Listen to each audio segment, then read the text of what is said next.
Assalamu alaikum wa rahmatullahi wa barakatuh, mes chers frères et sœurs en islam. Que la paix, la miséricorde et la bénédiction d'Allah soient sur vous. Abonnez-vous maintenant pour continuer à grandir dans votre foi et partager la lumière d'Allah autour de vous.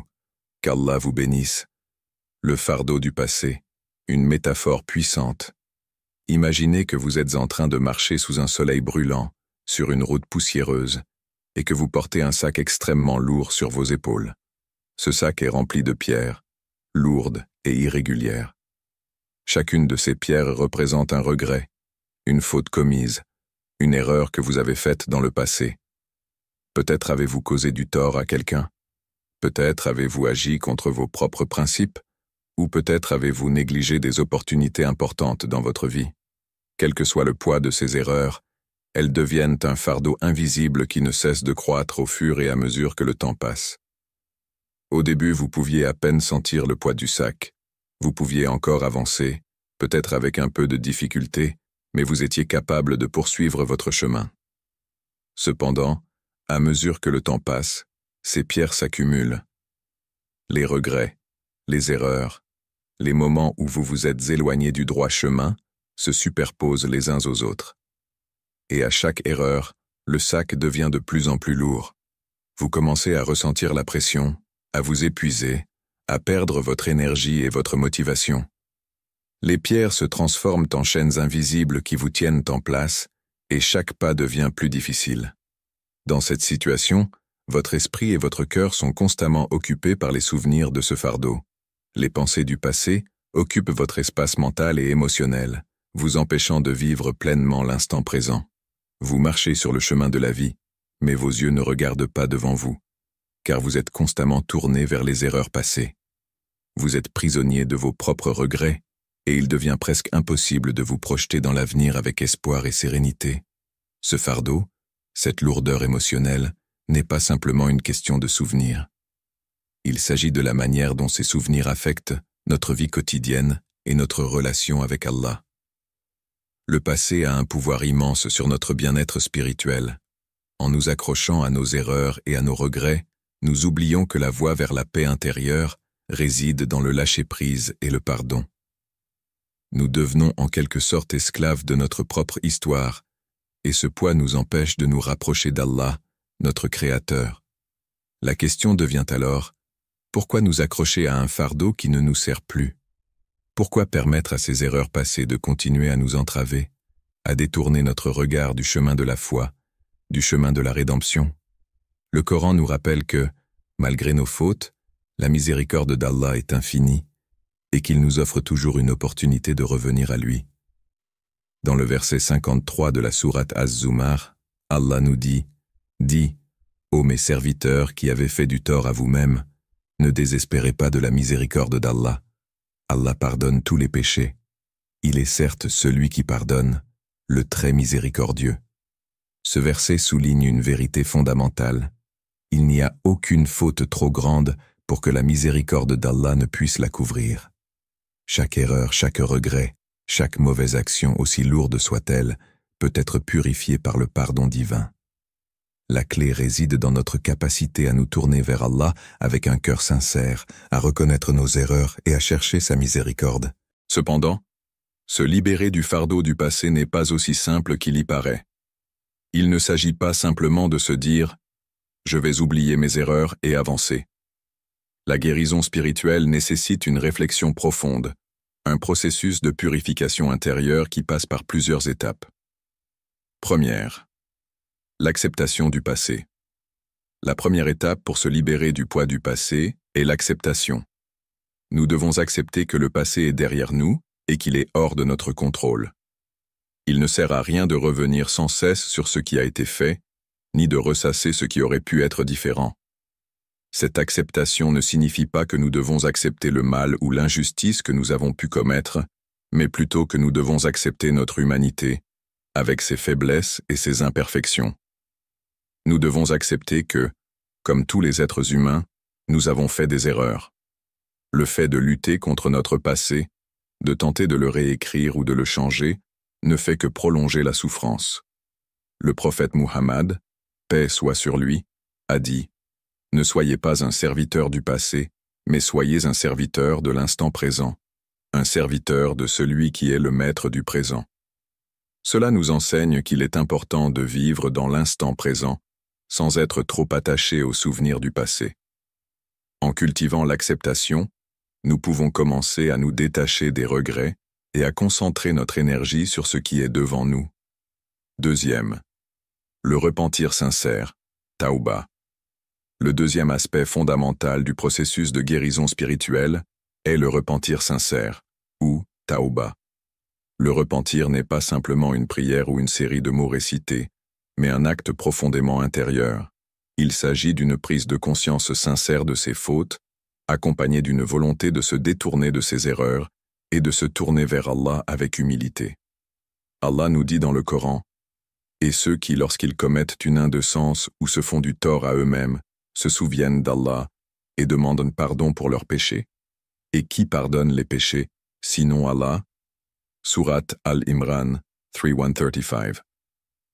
Ce verset nous montre que le repentir sincère n'est pas seulement une forme de demande de pardon, mais un retour conscient à Allah, un acte de purification de l'âme. Nous devons nous humilier devant lui, reconnaître nos erreurs et demander son pardon avec un cœur sincère. Le repentir sincère est une forme de libération intérieure. Il est le moyen par lequel nous pouvons alléger ce fardeau du passé et retrouver la paix intérieure. Troisième, se libérer du poids des regrets grâce à la miséricorde divine.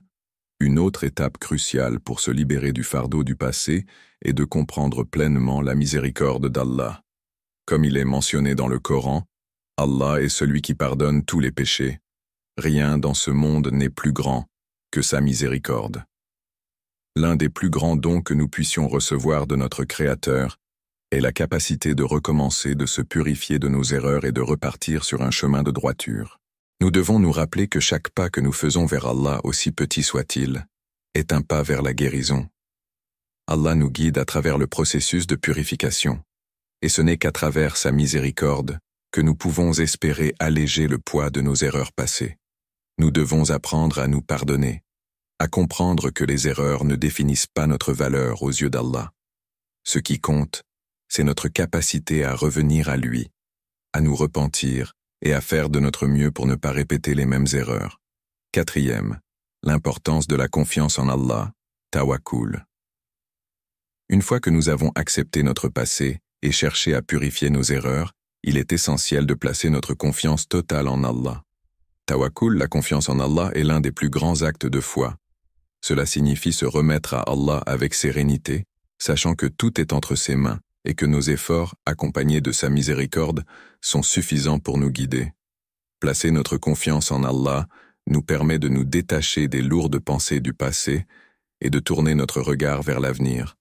Nous pouvons avancer en sachant que nous ne sommes jamais seuls dans ce voyage. Tawakkul nous libère de l'angoisse du passé et de la peur du futur, et nous aide à vivre pleinement dans le présent, en poursuivant notre chemin avec foi et confiance. En conclusion, se libérer du fardeau du passé est un acte de foi, de repentance et de confiance en la miséricorde d'Allah. Cela demande du courage, de la patience et une volonté de se tourner vers Allah avec sincérité. En comprenant la profondeur de sa miséricorde et en nous soumettant à sa volonté, nous pouvons alléger ce fardeau et avancer sereinement vers notre objectif ultime, la proximité d'Allah, la miséricorde d'Allah, une invitation à avancer. Dans notre vie, chaque personne porte en elle des cicatrices invisibles, des douleurs et des regrets qui remontent souvent à notre passé. Ces souvenirs peuvent parfois nous hanter et nous nous sentons accablés par nos erreurs, nos fautes et nos échecs. Cependant, il y a une vérité fondamentale dans l'islam qui nous libère de ce poids, la miséricorde infinie d'Allah. Contrairement à ce que l'on pourrait penser, Allah ne nous juge pas uniquement sur la base de nos fautes passées, mais plutôt sur la sincérité de notre repentir et notre volonté d'avancer vers lui.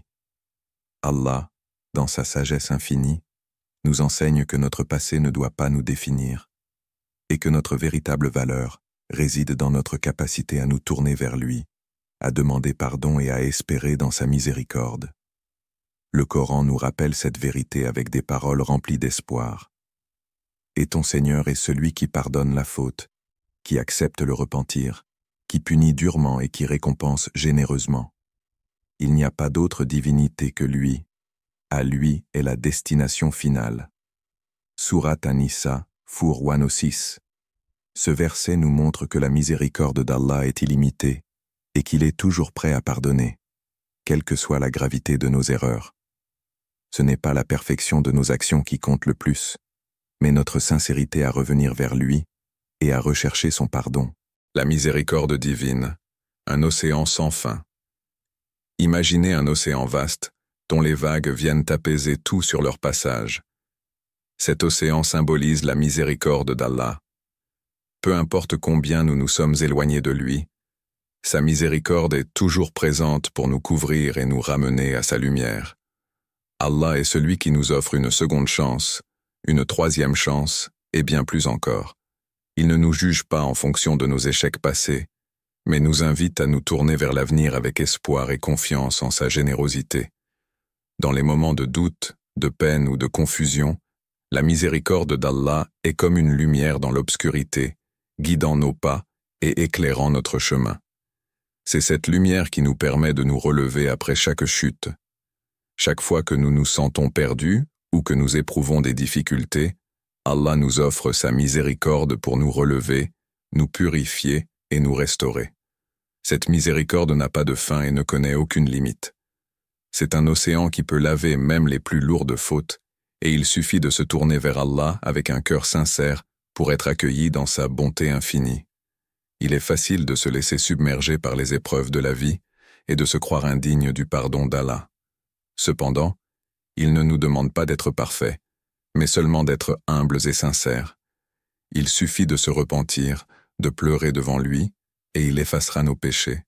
Le prophète Muhammad, paix et bénédiction sur lui, a dit « Si vous ne péchiez pas, Allah vous enverrait un peuple qui pécherait, puis demanderait pardon à Allah, et il leur pardonnerait. » Sahih Muslim. Ce hadith nous rappelle que, même dans nos moments d'imperfection, la miséricorde d'Allah est toujours là, prête à nous accueillir. Une porte toujours ouverte, l'invitation à avancer. Une des plus grandes bénédictions que nous offre Allah est qu'il ne ferme jamais la porte de sa miséricorde. Même si nous avons péché à maintes reprises, même si nous nous sentons désespérés, Allah est toujours prêt à nous accueillir à bras ouverts. Il nous invite constamment à revenir vers lui. Sa miséricorde ne connaît pas de frontières. Allah ne nous attend pas pour nous punir, mais pour nous pardonner et nous élever. Nous avons la possibilité, à chaque instant de notre vie, de tourner la page. Allah ne nous pousse pas à regarder en arrière, à nous concentrer sur nos erreurs passées. Au contraire, il nous encourage à regarder vers l'avenir avec espoir, confiance et détermination. Il nous invite à nous libérer du fardeau du passé et à avancer dans le chemin de la foi, avec l'assurance que sa miséricorde est là pour nous soutenir. Dans le Coran, Allah nous dit « Et lorsque mes serviteurs t'interrogent sur moi, je suis certes prêt. Je réponds à l'appel de celui qui m'invoque lorsque celui-ci m'invoque. » Sourate Al-Baqarah, 286.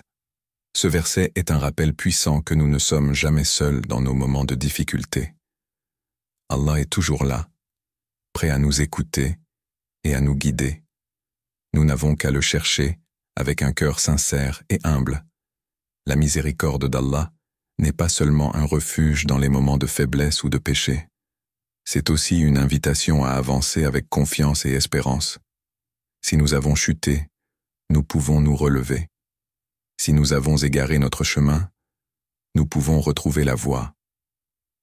Allah est le guide suprême, et sa miséricorde est le moteur qui nous pousse à avancer, à grandir et à nous améliorer. Il est toujours là pour nous aider à surmonter les épreuves et les échecs, nous pardonner et nous purifier, afin que nous puissions continuer notre chemin vers lui. Se tourner vers lui dans chaque moment difficile. Dans chaque épreuve que nous rencontrons, nous avons la possibilité de nous tourner vers Allah et de chercher refuge dans sa miséricorde. Cette démarche est essentielle pour la croissance spirituelle, car elle nous permet de développer une relation profonde avec notre Créateur. La miséricorde divine nous apprend que, même lorsque tout semble perdu, il y a toujours une lumière à la fin du tunnel. En nous tournant vers Allah, dans nos moments de difficulté, nous renforçons notre foi. Cela nous enseigne à ne pas être accablés par nos erreurs ou par les défis de la vie, mais à les accepter comme des opportunités pour grandir, pour purifier notre cœur et pour nous rapprocher d'Allah. Chaque difficulté devient ainsi une occasion de renforcer notre foi et d'approfondir notre lien avec lui. Le prophète Muhammad, paix soit sur lui, nous a enseigné à prier en ces mots. Ô Allah, nous avons péché et commis des erreurs, mais nous savons que tu es celui qui pardonne, celui qui est miséricordieux, et nous plaçons notre confiance en toi. Cette prière nous rappelle que, peu importe combien nous avons failli, Allah est toujours prêt à nous accueillir avec amour et compassion. Sa porte de miséricorde est toujours ouverte. Un chemin de lumière. La miséricorde d'Allah est décrite dans le Coran comme une lumière qui éclaire même les coins les plus sombres de notre existence. Cette lumière nous guide, nous montre la voie et nous réchauffe dans les moments de froid et d'incertitude. En nous tournant vers Allah avec un cœur sincère, nous faisons l'expérience de cette lumière qui nous transforme et nous purifie. La miséricorde divine est donc bien plus qu'un simple pardon. C'est une source de réconfort, de guérison et de direction. Elle nous aide à sortir de l'obscurité de nos regrets, de nos fautes et de nos peurs, pour nous conduire vers un avenir rempli de foi, de paix et de lumière divine. La miséricorde d'Allah est une invitation à avancer, à ne pas regarder en arrière, à ne pas nous laisser accabler par le poids du passé. Elle est une porte toujours ouverte, prête à nous accueillir et à nous guider, quelle que soit la situation dans laquelle nous nous trouvons. Dans chaque moment difficile, nous avons la possibilité de tourner notre regard vers lui, de lui demander pardon et de nous soumettre à sa volonté avec foi et confiance. La miséricorde d'Allah est un océan sans fin, un bienfait infini qui nous invite à avancer dans la lumière de sa guidance. Le repentir sincère, Tauba. Le repentir sincère, ou Tauba, est l'une des pratiques les plus puissantes et significatives dans la tradition islamique. Il ne s'agit pas seulement de dire « je me repens » ou d'effectuer une action superficielle, mais plutôt d'un acte profond, sincère et intérieur qui nous libère du poids des fautes et des erreurs du passé. Dans ce processus de purification, l'âme est nettoyée et le cœur est amené à retrouver sa pureté originelle.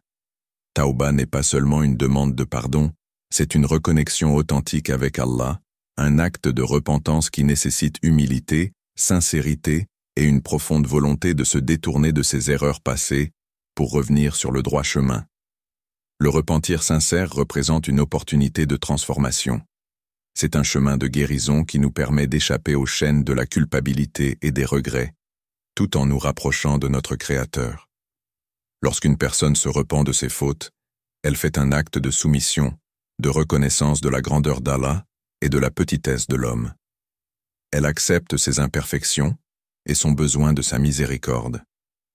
Dans cet acte, l'homme trouve la possibilité d'une rédemption totale, peu importe l'ampleur de ses erreurs. Le Coran nous enseigne l'importance du repentir sincère dans plusieurs versets. Allah nous dit « Et ceux qui, lorsqu'ils commettent une immoralité ou se font du tort à eux-mêmes, se souviennent d'Allah et demandent pardon pour leurs péchés, et qui pardonnent les péchés sinon Allah, et ne persistent pas dans ce qu'ils ont fait en sachant. » Surat Al-Imran 3:135. Ce verset nous montre que, peu importe la gravité de nos péchés, Allah est toujours prêt à pardonner à ceux qui se tournent sincèrement vers lui, avec un cœur pur et repentant. Le repentir est donc un moyen de se purifier et de rétablir notre relation avec notre Créateur en effaçant toutes les erreurs passées. Le repentir comme purification intérieure. Le repentir sincère n'est pas seulement un acte de parole, mais un acte de transformation intérieure. C'est un voyage du cœur, où l'on reconnaît nos erreurs. On se libère du fardeau du passé, et on cherche sincèrement à revenir sur le droit chemin. Tauba implique une véritable contrition, une douleur intérieure ressentie face à la distance entre soi et Allah, et une ferme intention de ne plus commettre les mêmes erreurs. Se tourner vers lui dans chaque moment difficile, dans chaque épreuve que nous rencontrons, nous avons la possibilité de nous tourner vers Allah et de chercher refuge dans sa miséricorde. Cette démarche est essentielle pour la croissance spirituelle, car elle nous permet de développer une relation profonde avec notre Créateur. La miséricorde divine nous apprend que, même lorsque tout semble perdu, il y a toujours une lumière à la fin du tunnel.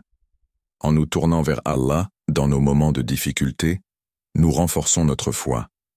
Cela nous enseigne à ne pas être accablés par nos erreurs ou par les défis de la vie, mais à les accepter comme des opportunités pour grandir, pour purifier notre cœur et pour nous rapprocher d'Allah.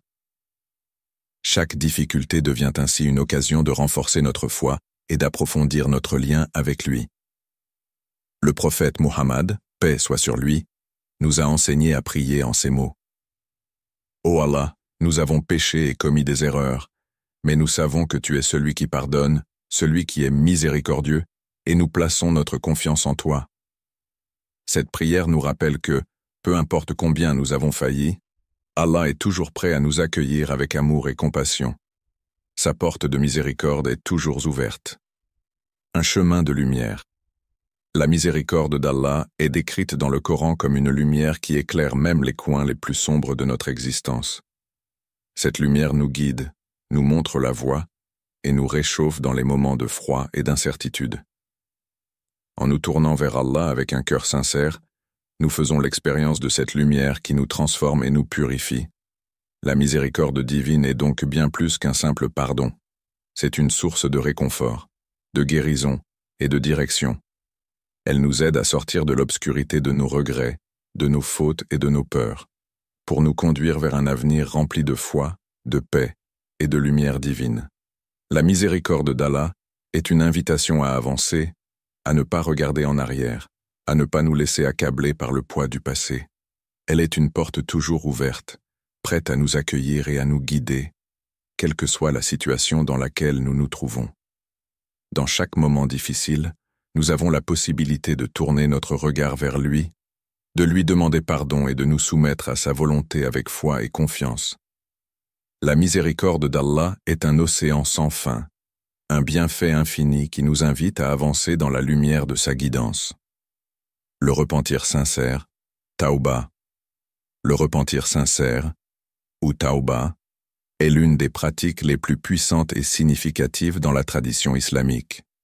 Il ne s'agit pas seulement de dire « je me repens » ou d'effectuer une action superficielle, mais plutôt d'un acte profond, sincère et intérieur qui nous libère du poids des fautes et des erreurs du passé.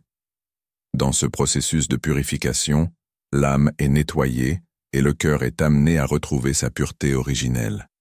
Tauba n'est pas seulement une demande de pardon, c'est une reconnexion authentique avec Allah, un acte de repentance qui nécessite humilité, sincérité et une profonde volonté de se détourner de ses erreurs passées pour revenir sur le droit chemin.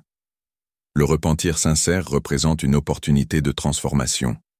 C'est un chemin de guérison qui nous permet d'échapper aux chaînes de la culpabilité et des regrets, tout en nous rapprochant de notre Créateur. Lorsqu'une personne se repent de ses fautes, elle fait un acte de soumission, de reconnaissance de la grandeur d'Allah et de la petitesse de l'homme. Elle accepte ses imperfections et son besoin de sa miséricorde. Dans cet acte, l'homme trouve la possibilité d'une rédemption totale, peu importe l'ampleur de ses erreurs. Le Coran nous enseigne l'importance du repentir sincère dans plusieurs versets. Allah nous dit « Et ceux qui, lorsqu'ils commettent une immoralité ou se font du tort à eux-mêmes, se souviennent d'Allah et demandent pardon pour leurs péchés, et qui pardonnent les péchés sinon Allah, et ne persistent pas dans ce qu'ils ont fait en sachant. » Surat Al-Imran 3:135. Ce verset nous montre que, peu importe la gravité de nos péchés, Allah est toujours prêt à pardonner à ceux qui se tournent sincèrement vers lui, avec un cœur pur et repentant. Le repentir est donc un moyen de se purifier et de rétablir notre relation avec notre Créateur en effaçant toutes les erreurs passées. Le repentir comme purification intérieure. Le repentir sincère n'est pas seulement un acte de parole, mais un acte de transformation intérieure. C'est un voyage du cœur, où l'on reconnaît nos erreurs. On se libère du fardeau du passé, et on cherche sincèrement à revenir sur le droit chemin. Tauba implique une véritable contrition, une douleur intérieure ressentie face à la distance entre soi et Allah, et une ferme intention de ne plus commettre les mêmes erreurs. Lorsque nous nous repentons, il ne s'agit pas de nous justifier ou de minimiser nos fautes. Au contraire, le repentir sincère nous pousse à faire face à nos péchés, à les reconnaître pour ce qu'ils sont, et à nous tourner vers Allah avec un cœur ouvert. Ce n'est pas la perfection qui est attendue, mais la sincérité du cœur. Allah ne regarde pas nos actions externes seulement, mais l'intention qui anime nos cœurs. Comme l'a dit le prophète Mohammed, paix et bénédiction sur lui. Les actions dépendent des intentions, et chaque personne recevra selon ce qu'elle a eu l'intention de faire. Sahih Bukhari. Le repentir sincère est une expression de notre volonté de revenir à Allah, de le satisfaire et de purifier notre âme de toute souillure. N'oubliez pas de vous abonner encore pour continuer à grandir dans votre foi et partager la lumière d'Allah autour de vous. Qu'Allah vous bénisse.